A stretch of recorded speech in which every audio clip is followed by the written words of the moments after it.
नमस्कार मित्रांनो, मी देवानंद शेटे. गाडीचे पटकन सोडायचे तर गुळी आणायचं कॅन्सल केलं आहे. 2-3 दिवसांना गुळी घेऊन यायचं. ज्वारीचं बाटूक तेवढं घेऊन यायचं. इथं मका भिजवायला चालू आहे. बाटूक आणून मोटर चालू करायची विहिरीची. सोडतं पटकर काढून गोळा करून ठेवायचे. दावे पण सोडायचे. मोरी गुळी येऊन दावे बांधले होते. सोडून ठेवायचे दावे ते 2-3 दिवसाला घेऊन यायचं गुळी. 10 वाजले तर जायचं शेतामध्ये. सोडतो पटकर सोले गाडीचे पटकर लावायचा बैलाली कासरा.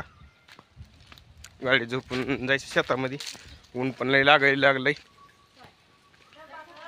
जायला लांब असल्यामुळे उशीर पण लागतंय. कासराला बैलगाडी झोपून जायचं.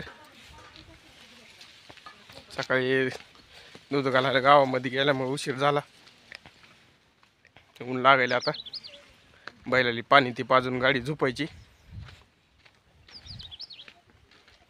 लावतो बैलाली कासरा. ऊन पण लय झालंय. 10 वाजले तर ऊन लागायला लागले. बघतो बैल पाणी पितात का. नसता काल माळावर हात धुवून भरून ठुलाय. तिथं पाणी पाजायचे. कडूल ते बाटूक ते कापूस तर बैल बारीक बारीक बाटूक आहे ती खाते. तर लांबणीचे बांधायचे खिळे ठोकून. दोघाला 2 कासरे घेतलेले तर कासऱ्यानं बांधायचे लांबणीचे.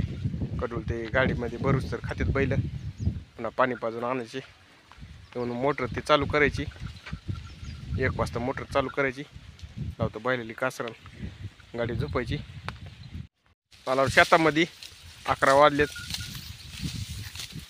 बाटूक कापाय चालू केले. बैलगाडी पण मध्येच लावली. भरायचं बाटूक गाडीमध्ये. पहिलं बांधलेत बाटकाच्या ह्याच्यात खायलेत बैल पण. भरायची बाटकानं गाडी आता.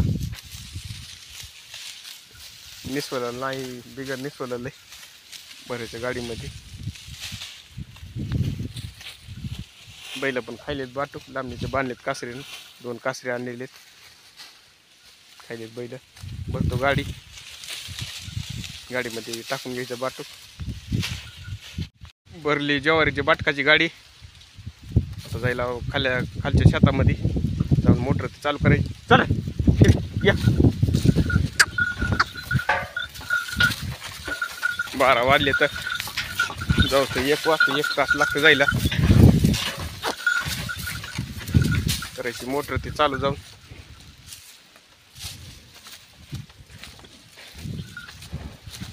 बिगर नाही सोललं पण. 5 वाजले. बैल उसाच्या शेतामध्ये बांधले होते. सोडायच्या तर बैलगाडी झोपून जाऊस तर दारात टाईम पण होते. दारात काढायला जाऊ. लांबणीचे बांधले होते कासरीने.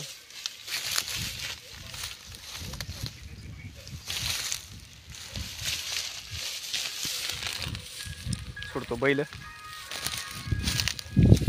कावळा फुटला होता ते बैलांनी खाल्ला. चला